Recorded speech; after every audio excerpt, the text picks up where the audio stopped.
Prime-time local news, serving the Lakeland and Midwest regions. Welcome back for hour 2 of Primetime Local News this Monday evening. Judy Gabriel filling in on the chair beside me. Should be a desk. We think there should be a desk, but it's not. It's just 2 chairs. Myself, Josh Ryan, of course.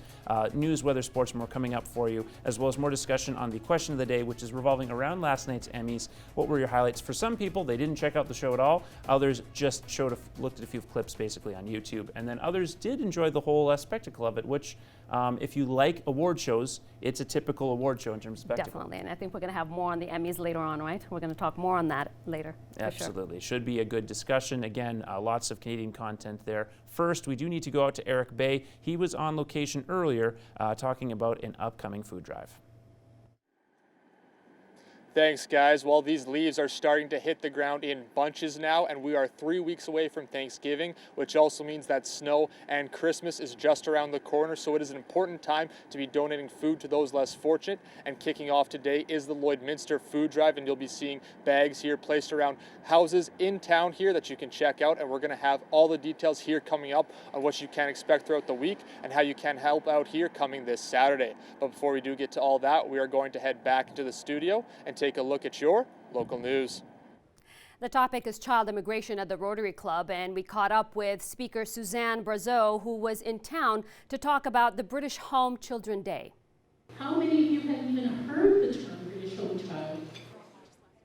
This program was started in 1869 with support from both the Canadian and British government. With this happening in the early phases of our country, Brazeau mentioned that most Canadians don't even know what they could be related to a British home child.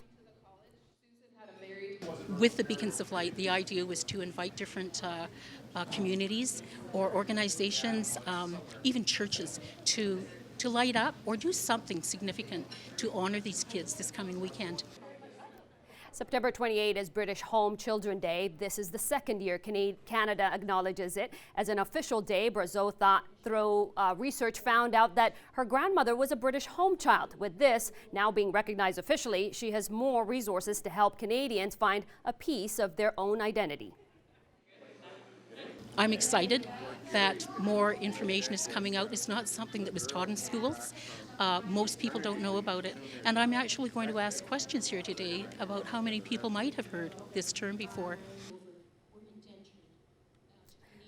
This year marks the 150th year of the first British children settling down in Canada. Well, the Ahmadiyya Muslim community continued what was started last year with the inaugural run for Lloydminster at Bud Miller Park. Marathon enthusiasts joined their neighbors for a crisp jog to raise funds for the Health Foundation. Josh Ryan has more. Set, go! After an early blast of Canadian winter put a damper on the first go-around of Run for Lloydminster in 2018, those running and walking at Bud Miller had a much more pleasant time exercising. Last year was really cold and slippery. I think it snowed the night before, so it's kind of cold out there. The funds from this year's event go towards Project Sunrise, the Lloydminster and Region Health Foundation's initiative to increase local resources for mental health. Mental health is not something that will actually choose which religion you're from, which community you're from, which city you're from. It's a disease. It's something that actually, comes up with everyone. A number of running enthusiasts who participated this year were eager to join the cause. It's healthy for the mind. It got me started in running. I was grieving at the time, started my run experience, and now I'm a marathoner. So to come out and see an event like this where you have kids and older people and great community support. Right behind the frontrunners were dozens of youngsters, which Imam Azim was pleased to see. Especially, over age when we were young, we didn't have these kind of mental health problems at that time. Somewhat, but now I think because of the screens, because of the time that they have been spending in front of screens, I think mental health is their problem now, and they should be responsible for what's coming for them. And while understanding of mental health issues continues to improve, there's still great need for civic involvement to increase. I think this is very important for every community to raise awareness and raise money for the cause. Josh Ryan, Primetime Local News. The Lloydminster and Area Brain Injury Society has been around since the mid-'80s, serving the community and brain-injured persons. Here's Abby St. John with how far they've come on retrospect.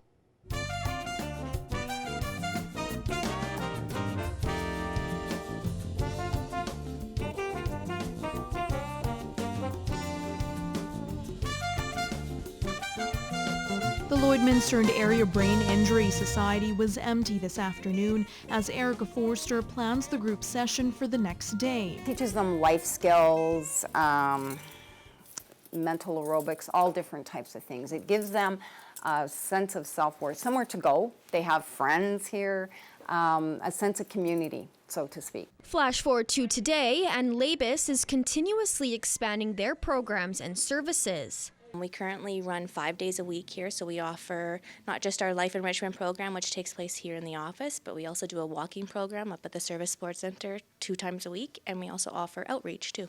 The main thing LABIS focuses on is to get those who come in to socialize with one another. So often, actually, after somebody sustains a brain injury, isolation and depression can easily set in as their lives have changed significantly since their injury.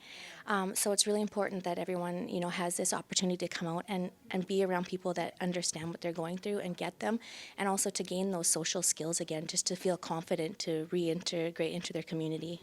The work they do at LABIS gives those who are living with a brain injury their lives back. I think the biggest thing is that, it's a place, it's a safe space for people within the community with brain injuries to come in and get that much needed socialization that they wouldn't get otherwise. And we're a one-of-a-kind service here in town, so I think it's really important that, if we can help just one person even gain some life skills again, then we're doing our job. You can find more information about their programs and services on their website. And that's it for this week's Retrospect. Retrospect is brought to you by Webb's Machinery. Webb's Machinery, your New Holland dealer in Vermilion, Bakerville, and Lamont. And now we head over to Eric Bay, who's on location. Once again, we are back here, and today we are talking about the Lloydminster Food Drive, which is kicking off today and going on here throughout the week. And Daryl Oyster joins me now. And so first off, can you tell us a little bit about the food drive here that you guys are doing? Sure, Eric. Sounds good. Yeah, we've done this now. This is the 6th year that I've been a part of it since coming back to Lloydminster. And so our church, the Church of Jesus Christ of Latter-day Saints, we will hand out a bag to every single home in the city over the next few days between here and Thursday. And then Saturday morning we'll be out to collect. And the nice thing about the food drive is if you want to give, you just leave it on your doorstep. And then if you don't, then that's fine too, because we realize in these difficult times, some people are able to give and others need to receive. And so that's the nice thing. It's non-threatening. And if you want to give, just leave it on your step. So we're excited. And you mentioned that, leaving it on your step there. So is there any particular place they do need to leave it, and by what time on Saturday? Yeah, so if there's more than what would fit in a bag, it doesn't matter. Just make sure it's visible to the street, because we will hand out bags to, unless you have a sign that says please do not solicit, but we'll hand out the bags to every single home that we can get to, but then just make sure it's visible from the street. And now if you happen to get missed or whatever, you can also drop it off to the Salvation Army, because that's who this benefits. And last year we were able to collect just over 12,000 pounds of food for the Salvation Army, and this year our goal is to hit over 13,000 pounds of food. So. All right, thank you for this, and we are going to have some more from back here continuing with the Lloydminster Food Drive, but before that we are going to head back into the studio. Thanks again to eBay, who was on location earlier today. 14 degrees, so just cooling down a bit from the previous hour. A little bit of cloud cover increase as well. Your records from 2009 and 2000. 2009, coincidentally, today was the launch of Modern Family, its first ever episode broadcast on September 23rd of that day, and they went 10 years after the fact. So a very successful run, I'd say, for Modern Family, one of the few main network shows that have been successful these days. A look at your satellite and radar, again, largely cloudy skies.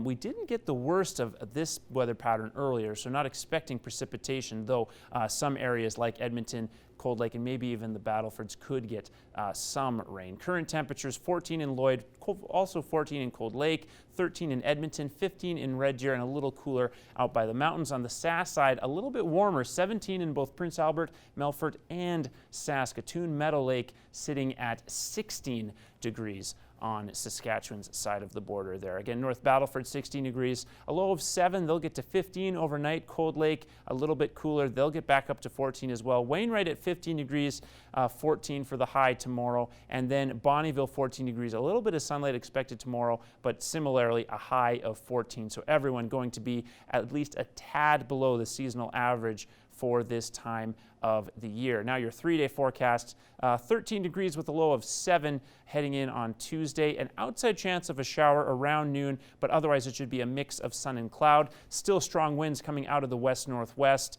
That will continue on basically through Wednesday before it calms down a little bit as the skies get cloudier on Thursday. 13, a low of 6 on Wednesday, and then 9, a low of 5. And again, as the wind shifts to the north-northwest, cloud cover increases, and every single day afterwards, well below the seasonal average for Lloydminster in September. So expect a very cool next 7 days. That's been your 3-day. We'll have your 7-day and more coming up later on Primetime Local News.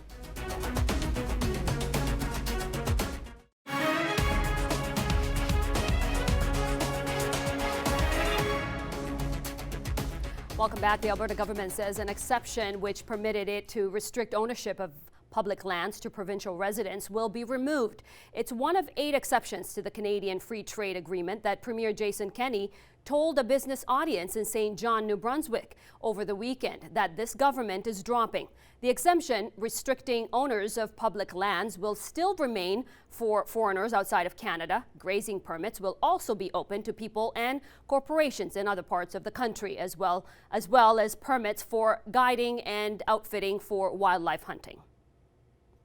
A new survey conducted earlier this month shows Canadians don't put food and agriculture too high on the electoral list. The survey was done September 9th and released this week by Agus Reid Global along with Dalhousie University's Agri-Food Analytics Lab, It reports that just 31% of Canadians believe food and agriculture will be a prime electoral issue during the election. However, 3 out of 5 Canadians say food security and affordability is an important issue, and 54% of those polled say the use of plastic in the food industry is a concern. Food waste is also an issue. Over 1,500 people were surveyed, and the margin of error is less than 3%, 19 times out of 20.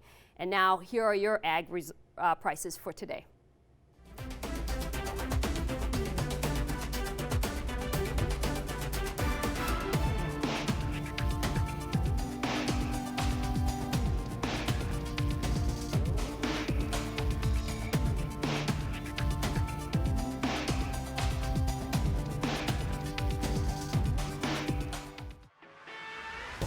We're a part of less than 5% of Canadian auto body shops and Lloydminster's only locations with certified collision care recognition at City Centre Auto Body.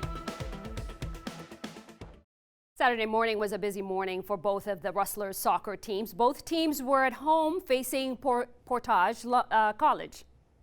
We got lucky in regards to the timing of it. We'll take a victory. We need to set ourselves up for this is a key, important part of our season. So it was all cheers and high fives on the pitch for the 2 Lakeland College teams. The women's team came out early, scoring 4 first-half goals. This was led by striker Davis Bone, who put up 2 in the first half. Bone continued to dominate on offense, ending the game with 4 goals. The Rustlers would shut out Portage 7-0. Exactly. You know, when I recruited her, I told her that you're going to be the leading goal scorer. You know what I mean? And you need to believe that. And super impressed, right? Like, was hungry, kept going, and scored, I think, all 4 of her shots, right?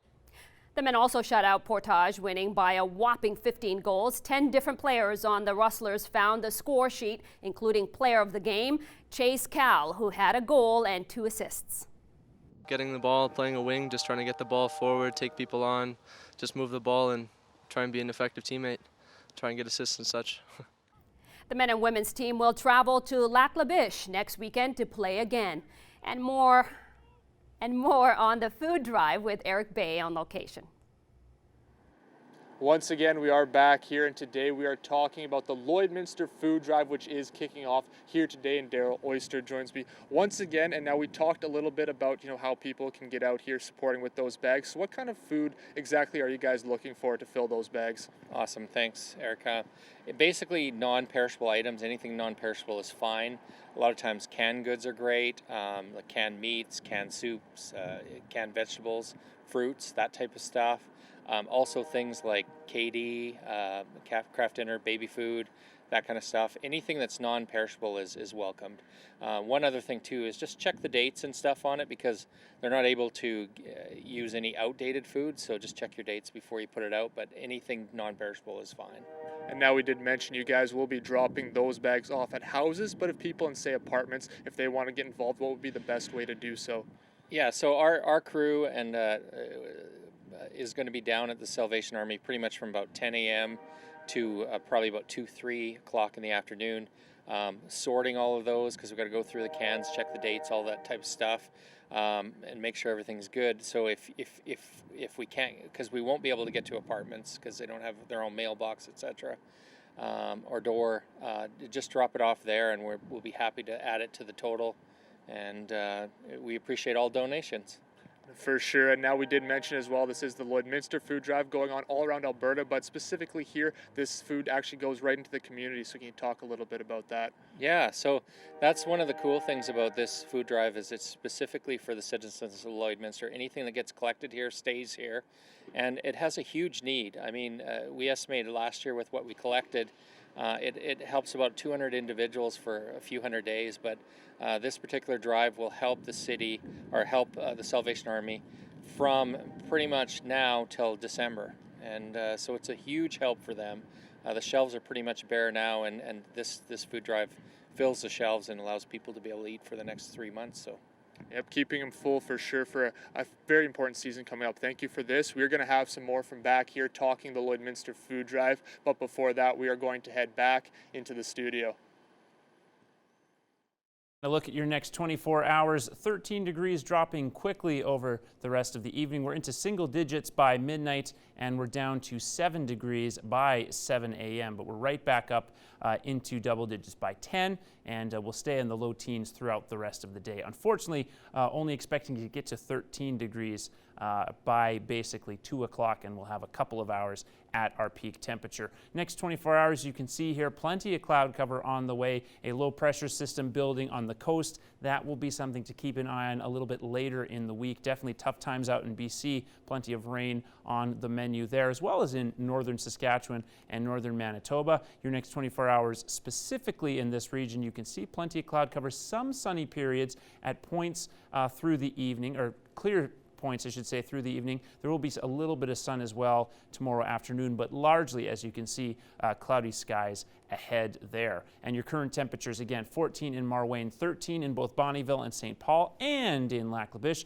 make it around about to 13 in Vegreville and Edmonton. Wainwright at 15 degrees, Provost 17, 16 in Mackland, and moving north on the Sask side, 16 in North Battleford, 15 in Maidstone, 13 in St. Walburg, 15 in Meadow Lake, and 14 over in Green Lake. So everyone dropping just a little bit from earlier this evening, where we were around 16 degrees through most of these areas. Everyone will be below that tomorrow, and we're expecting below average temperatures by a degree or two through most of these groups. Vancouver at 12 degrees right now, Regina at 18, Winnipeg enjoying some sunlight, 22 degrees. Toronto starting to see the lights go down, 18 degrees there, 19 in Halifax, and 18 in Quebec City. North Battleford, 16 degrees, a low of 7 expected with cloudy skies. Westerly winds have calmed down significantly since earlier today, but that'll pick up again tomorrow when they shift to the west-northwest. 15 for the high, a chance of some rain, and a mix of sun and cloud. Cold Lake had some sunlight earlier. They're now getting a little bit cloudier, and they are expecting a bit of rain overnight.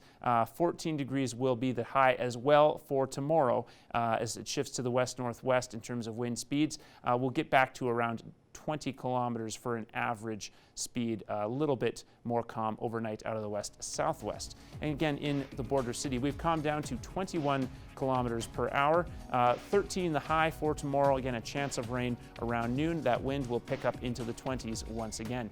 Then on Wednesday, 13, a low of 6, and once again some strong winds, 9 degrees and a low of 5 on Thursday. Then everything downhill from there. Plenty of cloud cover, 6 degrees on Friday, then 5 Saturday and Sunday, 6 the high on Monday, and minus temperatures all the way through there. And keep an eye on Monday there. You can see -5 for the low. That looks nice and cool heading into next week.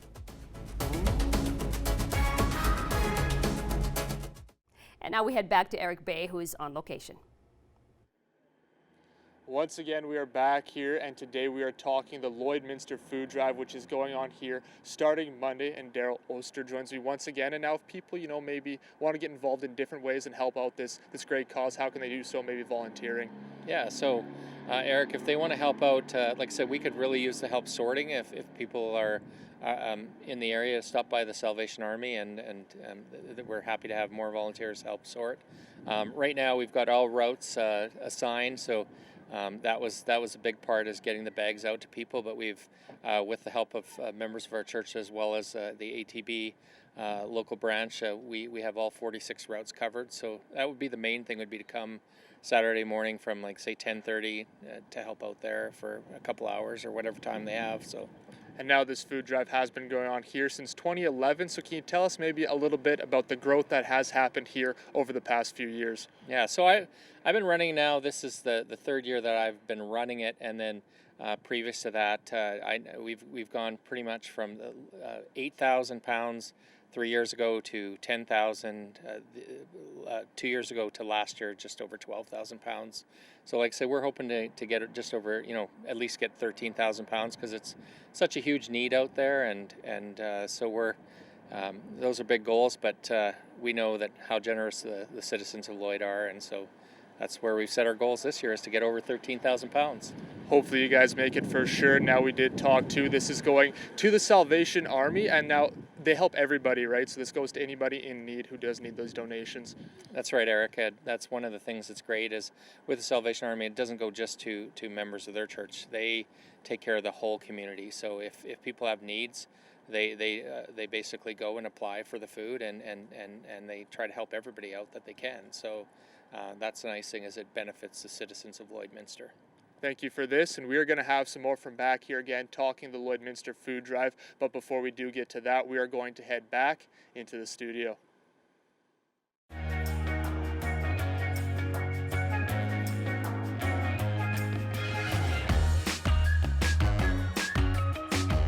Coming out of a story, of course, about the Emmys that leads right into your question of the day. Among the highlights that some commenters mentioned, we had a number of comedic appearances in terms of presenters. There was no host, so Jimmy Kimmel and Stephen Colbert both were on stage to make fun of the fact that there wasn't a host, and that was, a couple of people liked that bit. Homer Simpson obviously making an appearance, and then of course Game of Thrones winning was a big thing. Well, we have a lot of Game of Thrones heads here in the studio, and they already miss having that show on there now. Well, it's ending, right? And so it's interesting that they had it, and they won a lot. They took home a lot. Of course, Fleabag was another one that won a lot as well too. But it's interesting to me how Amazon, Netflix, and Hulu, and HBO obviously had a lot of their shows go on there, but no cable TV stuff, right? We were talking about that earlier. Yeah, basically SNL winning is kind of an expected thing for a variety show, but you don't see a lot of shows coming out of an NBC or a Fox or a CBS or an ABC anymore win these type of awards. And in a way, there's a lot of people who don't have these subscription services, so they might not even know some of the shows that are being talked about. That's true. But I think also live streaming now is the main thing. Is TV kind of going on the back burner, and live streaming becoming a huge thing, because Amazon and Netflix and all of them are making tons of money on just getting people to prescribe and pay that $10 a month, right? But then you get all of these great films to watch, right? So it's a big money maker, and I think that they were the biggest winners, to tell you the truth, of the Emmys, you know, the Amazon in them, right? Maybe reflects a move in terms of the future of the industry as well. Let's switch quickly to Pet of the Day and go through our 5 contestants. So Lily. Lily, Fluffy Lily by Janice. That's so cute. Next up here we have Oscar. He looks pretty strong in the water. Indeed he does. Next here, Stormy. Stormy, typical cat, but cute. Very cute kitty. Sully, another cute cat. A little fluffy as well. Lots of cats, I love it. And dogs to finish though, Tess and Odin. You can tell that they've got a lot of character, these two. Indeed. And remember, you need the name and the picture of the pet to win a free gift card. We want to see your pets. Send photos of your pet and their name to our Facebook, Twitter, or Instagram to have them featured on Pet of the Day. Your name will be entered into a weekly draw for a gift certificate from the Pet Pad.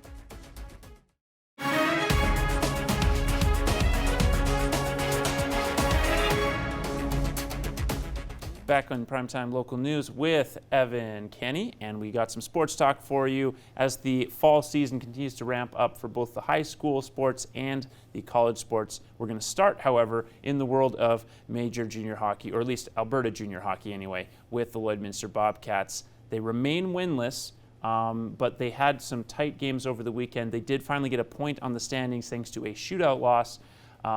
Unfortunately, they were only able to score 1 goal in 2 games. So while there's some better play from them, you still come away with no victories. For sure, there are upsides, especially in newly acquired goaltender Josh Diaz. He lights out weekend. He had a .975 save percentage for the weekend. So if he can continue even similar numbers to that, the Bobcats should start trending into the win column. Yeah, they brought him in, obviously, to bolster their goaltending core, along with Garrett Larson and Cale Elder. He does more than that, in fact, making 77 saves in 2 games, allowing just 2 regulation goals, rather. Unfortunately, the Bobcats continue to be plagued by a lack of goal scoring. I mean, it's 5 games now. You've been shut out once, and you haven't managed more than 2 goals in a game. For sure, but Josh, I think the offense will start coming. To me, to build a championship team or a high contender team, you got to start on the back end. You got to work defense forward. So to only limit the Grand Prairie Storm, who are sitting 3rd in the North, to 2 regulation goals in 2 games, that's not bad. I think because of that, offense will start to trend up. Yeah, and of course, a slight correction for myself. They did score 5 in the season opener. They have not scored more than 2 since that game. So we'll see how they do this week now with Diaz back as the starting goaltender moving forward. The Lakeland College Rustlers soccer teams were also in action. All the other teams still in their exhibition phase, but the soccer teams just had 1 game over the weekend on Sunday, hosting the Portage Voyageurs, who are a new program to the league. Not a pretty one to watch if you're a fan of soccer, but at least both Rustlers teams now have a victory on the board. For sure. It was good for the Rustlers to really get going in the offensive column, especially after playing a powerhouse such as Nate. I don't want to say it was a confidence killer, but it definitely hurt their confidence. So to come out with the men scoring 15 goals in their game, and the women, I believe, scored 7, that's really good for their teams, get the momentum rolling. And on the men's side in particular, part of the tough aspect of it is not only is it a new squad to the league in Portage, but they were also missing players due to injury. Their starting goaltender with a concussion, playing with only 11 players at the start of the game. So that kind of takes away some of the elements of trying to work on strategy. But as you said, it's a confidence booster. And on the women's side especially, they were the ones who were particularly shellacked by Nate.